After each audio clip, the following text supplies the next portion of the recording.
హరే కృష్ణ. గడ్డి గడ్డి ఎంత ముఖ్యమైనది. మనం తింటామా? గడ్డి తింటామా? తినం కదా. గడ్డి తింటామా చెప్పండి? తింటారా తినరా? తినరు. కానీ మీరు గడ్డి తింటున్నారు. ఎట్లా తింటున్నారు? ఇండైరెక్ట్గా తింటున్నారు. అంటే డైరెక్ట్గా తినకపోయినా తినే విధంగా తింటున్నారు. ఎట్లా? ఆవు పాల రూపంలో తింటున్నారు. ఆవులకు, దేశవాళీ ఆవులు ముఖ్యంగా, వాటి పాలు అన్నిటికంటే మంచివి. ఆ దేశవాళీ ఆవుల పాలు అమ్ముతున్నామని చాలామంది రకరకాలుగా అమ్ముతున్నారు. కానీ వాళ్ళ ఆవులకు ఎటువంటి గడ్డి పెడుతున్నారో మనం తెలుసుకోవాలి. చాలామంది యూరియా వేస్తున్నారు, చాలామంది కెమికల్స్ వేస్తున్నారు, చాలామంది గడ్డి పెరగడానికి ఎటువంటి రసాయనాలు వేస్తున్నారు. ఆ వచ్చే గడ్డి ఆ ఆవులకు కూడా మంచిది కాదు.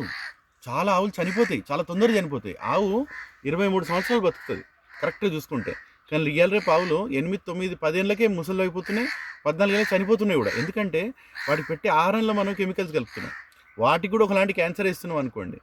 అయితే ఈ గడ్డి అన్నది మనం పెంచడానికి కేవలం గౌ పేడ, గౌ కృపామృతం తయారు చేసుకోవాలి. గౌ పేడ, గౌమూత్రం, నెయ్యి, చల్ల, ఇట్లాంటివన్నీ తయారు చేసుకొని అదొక డ్రమ్లో పెట్టుకొని దాని ద్వారా బోర్ నుంచి వచ్చే నీళ్ళు కలిపి, ఇప్పుడు చూడండి పైపులు ఉన్నాయి కదా, ఈ పైపులలో ఈ పైపుల ద్వారా మనం గడ్డి మీద చల్లుతాం.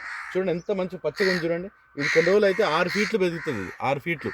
అయితే నా దగ్గర ఉన్న ఆవులకు నేను ఇక్కడ చెప్పే వ్యవసాయదారులకు కూడా ఒకటే చెప్పేది ఏంటంటే, మీరు దయచేసి మంచి గడ్డి పెంచండి. మంచి గడ్డి పెంచితే మంచి పాలు వస్తాయి. మంచి పాలు వస్తే మనకు మంచి ఆరోగ్యం వస్తుంది. ఈ విషయంలో కాంప్రమైజ్ కావద్దు. చాలామంది సిటీలో ఉన్నోళ్ళు మాకు ఆవు పాలు కావాలని అంటున్నారు, కానీ ఆ పాలను చూస్తున్నారు, పచ్చగా ఉన్నాయా, తెల్లగా ఉన్నాయా అని ఇటువంటి పిచ్చి ఆలోచనలు పెట్టుకుంటాను. కానీ నిజంగా అడగవలసింది అడగట్లేదు. ఏంటిది అసలు? ఆవుకి ఏం తినిపిస్తున్నారు? ఆ గడ్డి ఎటువంటిది? ఆ గడ్డి మంచిగా పెంచిండ్రా? గడ్డిలో ఏమైనా కెమికల్స్ ఉన్నాయా? అవన్నీ కలిపి కనుక్కోవట్లేదు. అది కనుక్కోకుండా మనం కేవలం బయట నుంచి వచ్చే ప్యాకేజింగ్, బ్రాండ్లు ఇవన్నీ చూసుకుని ఆవు పాలు ఏంటది, తక్కువ కొవ్వు ఉన్నాయి, ఎక్కువ కొవ్వు ఉన్నాయి, థిన్, థిక్, ఇట్లాంటి పిచ్చి పిచ్చి ఆలోచనలు పెట్టుకుంటున్నాం. ఇంకోటి, గడ్డి తిన్నప్పుడు ఆవు పాలు పలచగా ఉంటాయి. ఎందుకంటే గడ్డిలో నీరు ఎక్కువ ఉంటుంది. కానీ ఆవు పాలు పలచగా ఉంటేనే మనకు ఆరోగ్యానికి మంచిది. దయచేసి కొంచెం తెలివి పెంచుకోండి. మనం చీజ్ తిందాం అనుకుంటున్నాం, బర్గర్లు, పిజ్జాలు, వీటన్నిటికీ ఆవు పాలే కావాలి. కానీ ఆవు పాలు కాకుండా వేరే వాడుకొని మనం ఏం చేస్తున్నాం? మనం ఔషధి తినట్లేదు, మనం విషం తింటున్నాం. దయచేసి గడ్డి గురించి కూడా కొంచెం తెలివి పెంచుకోండి. హరే కృష్ణ.